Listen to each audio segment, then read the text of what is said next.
ایک دن سلطان محمود غزنوی دربار میں آئے۔ تمام مصاحب اور وزراء حاضر خدمت تھے۔ تخت پر تشریف فرما ہونے کے بعد بادشاہ نے اپنے چوغے میں سے ایک نایاب اور بیش قیمتی موتی نکالا اور وزیر اعظم سے اس کی قیمت دریافت کی۔ وزیر نے کہا کہ یہ تو بہت نایاب موتی لگتا ہے اور میرے خیال میں کچھ نہیں تو 1 من سونے کے برابر تو اس کی قیمت ہوگی۔ سلطان نے وزیر کی تعریف کی اور پھر اسے حکم دیا کہ آپ اس موتی کو توڑ ڈالیے۔ وزیر دست بستہ ہو کر بولا کہ جہاں پناہ، میں تو آپ کے خزانوں کا محافظ ہوں اور آپ کا خیر خواہ ہوں، میں اس قیمتی موتی کو توڑنے کا تصور بھی نہیں کر سکتا۔ سلطان نے خوش ہو کر اسے خلعت عطا کی اور پھر وہی موتی نائب وزیر کو دے دیا اور اس سے بھی قیمت لگانے کو کہا۔ نائب وزیر کہنے لگا کہ حضور، یہ تو میری سوچ سے بھی زیادہ مہنگا ہے۔ سلطان نے کہا بہت خوب، اور پھر نائب وزیر کو بھی موتی توڑنے کا حکم دیا۔ نائب وزیر بولا کہ عالم پناہ، آپ ایسے لاسانی موتی کو کیوں توڑوا رہے ہیں؟ ذرا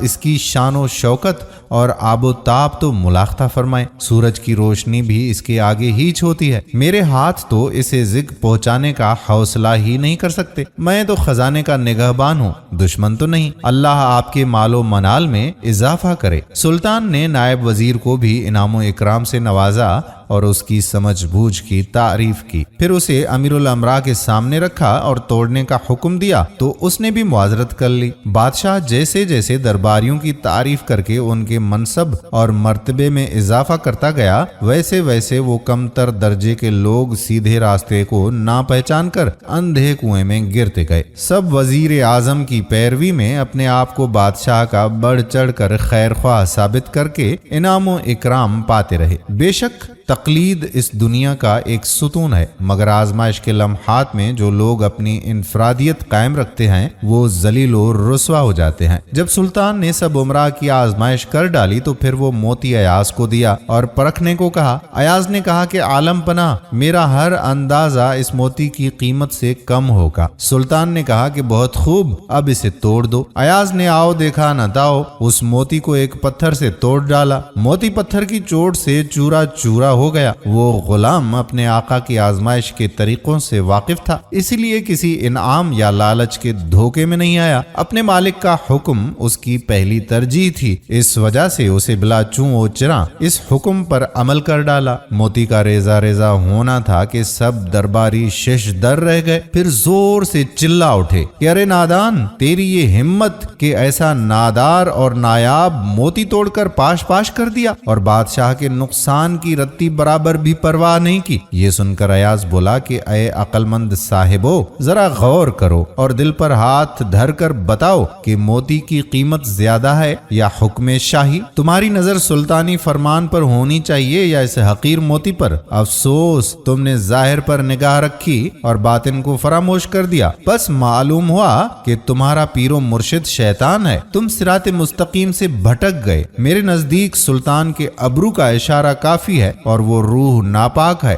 جو ایک حقیر پتھر کو حکم شاہی سے زیادہ قابل احترام سمجھے۔ جب ایاز نے یہ راز سب کے سامنے کھول کر رکھ دیا تو سب درباری جیسے کسی گہری نیند سے جاگے اور لگے بغلیں جھانکنے، لیکن تیر کمان سے نکل چکا تھا اور بادشاہ نے کسی بات پر کان نہ دھرا اور غضبناک ہو کر بولا کہ تم سب قابل تعزیر ہو اور تم میں سے ایک بھی اس دربار کے لائق نہیں۔ اس معمولی پتھر کے سامنے تم نے میرے حکم کی تذلیل کی ہے۔ اور پھر جلاد کو حکم دیا کہ ان سب ناحلف افراد کی گردنیں مار دو۔ جلاد تلوار لہراتا ہوا آگے بڑھا تو ارکان دولت و حشمت خوف سے کانپنے لگے۔ موت سامنے کھڑی تھی، مفر کی کوئی راہ نہ تھی۔ اس وقت ایاز کو وزراء کی یہ ابتر حالت دیکھ کر ترس آیا تو وہ ہاتھ باندھ کر سلطان محمود غزنوی سے عرض گزار ہوا، اے آقا، تیری مہربانیاں ہم سب پر غالب ہیں، ہم ان کے بوجھ تلے دبے ہوئے ہیں۔ میری کیا اوقات کہ میں آپ کی مہربانیاں اور نوازشات یاد دلاؤں اور کوئی مشورہ دوں، لیکن ان سب نادان اور مجرموں کی گردنیں بھی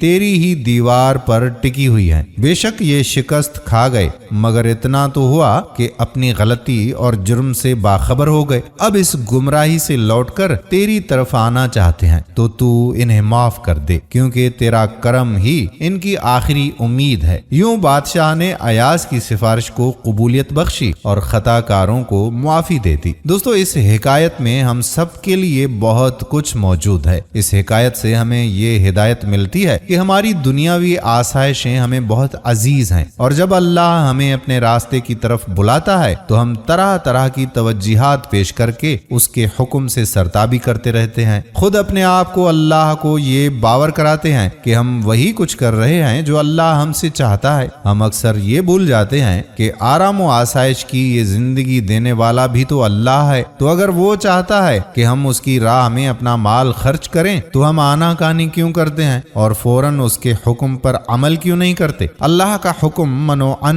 ماننے میں ہی ہم سب کی عافیت ہے، کسی لیت و لال سے کام لینا درست نہیں۔ دوستو یہ مولانا جلال الدین رومی رحمت اللہ علیہ کی حکایت تھی جو آپ کی خدمت میں پیش کی۔ امید کرتے ہیں کہ ویڈیو آپ کو پسند ضرور آئی ہوگی اور اسے شیئر بھی ضرور کریں گے۔ آنے والی ویڈیو تک اپنے میزبان قادر بخش کلہوڑوں کو اجازت دیجیے۔ اللہ حافظ۔